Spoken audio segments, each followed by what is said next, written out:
तो गाइस अभी मैं इलायची का पेड़ देख रहा हूँ आप लोगों का। देखिए यहाँ की इलायची का घास पेड़ कितना है। अभी देख सकते हैं नींबू का है ये।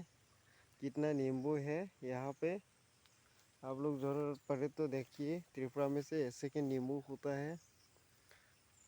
ये नींबू है, बड़ा बड़ा वाला नींबू है। ये इलायची नींबू है।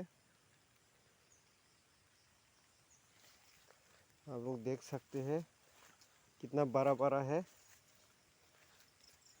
ये त्रिपुरा का प्रोडक्शन है। त्रिपुरा में ऐसे करते हैं।